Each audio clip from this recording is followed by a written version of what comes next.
தனுஷை பாடாய்படுத்தும் இளையராஜா. படம் லேட்டாக இதுதான் காரணமாம். தனுஷ் சேகர் கம்முல்லா இயக்கத்தில் குபேரா படத்தில் நடித்து முடித்துள்ளார். இட்லி கடை ஷூட்டிங் விறுவிறுப்பாக நடந்து வருகிறது. இதற்கு நடுவில் நிலவுக்கு என்மேல் என்னடி கோபம் படத்தின் பணிகளையும் கவனித்து வருகிறார் தனுஷ். தனுஷின் நடிப்பில் கடைசியாக ராயன் படம் வெளியாகி 100 கோடி கிளப்பில் இணைந்தது. இது ஒரு பக்கம் இருக்க கோலிவுட்டில் இப்போது அதிக படங்களை வைத்திருப்பது தனுஷ்தான்.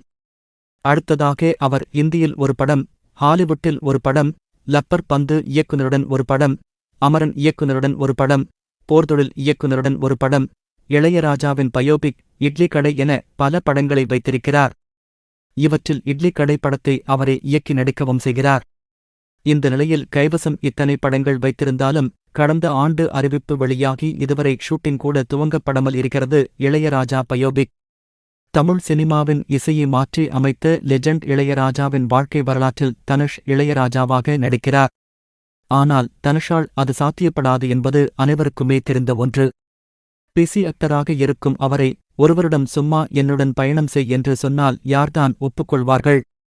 இதைத் தொடர்ந்து தனுஷ் தன் வேளையில் கவனம் செலுத்தி வருவதனால் பயோபிக் வருமா வராதா, அல்லது அருண் மாதேஸ்வரன் மட்டும் போதும் என்று இளையராஜா சொல்லிவிட்டார் என்று ஒன்றும் புரியவில்லை.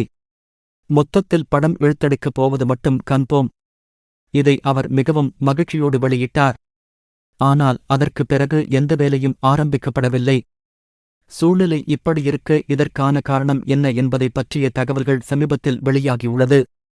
முதலில் படத்தை தயாரிப்பதாக இருந்த மெர்குரி பிக்சர்ஸ் நிறுவனம் இந்த படத்திலிருந்து விலகிவிட்டதாக கூறப்படுகிறது. இதைத் தொடர்ந்து இளையராஜா இயக்குனர் மற்றும் ஹீரோக்கு ஒரு முக்கிய கண்டிஷன் போட்டுள்ளார். தனது வாழ்க்கையில் நடந்த சில விஷயங்களை தெரிவிப்பதற்காக அருண் மாதேஸ்வரன் மற்றும் தனுஷை தன்னுடன் ஒரு வருடம் பயணிக்கும்படி இளையராஜா கேட்டுக்கொண்டதாகவும், அதன்படி அருண் மாதேஸ்வரன் இப்போது ராஜாவுடனேயே பயணப்படுகிறார் என்று கூறப்படுகிறது.